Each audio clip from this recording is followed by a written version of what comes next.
সাভারে চাঁদা না পেয়ে এক ওয়ার্ড যুবদল নেতাসহ তিনজনকে কুপিয়ে ও পিটিয়ে আহত করেছে সন্ত্রাসীরা। বুধবার রাতে সাভারের হেমায়তপুর গোয়ালপাড়া এলাকায় এই হামলা হয়। অভিযোগ সূত্রে জানা যায়, দীর্ঘদিন ধরে যুবদল নেতা নাইমের কাছে চাঁদা দাবি করে আসছিল সন্ত্রাসী রাসেল বাহিনী।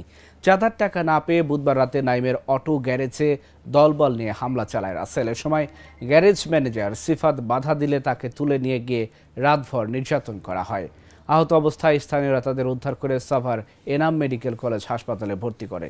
এ বিষয়ে সাভার মডেল থানার ওসি জুয়েল মিয়া জানান, তিনজনের উপর হামলার ঘটনায় বৃহস্পতিবার একটি লিখিত অভিযোগ দায়ের করা হয়েছে। তদন্ত সাপেক্ষে ব্যবস্থা গ্রহণ করা হবে।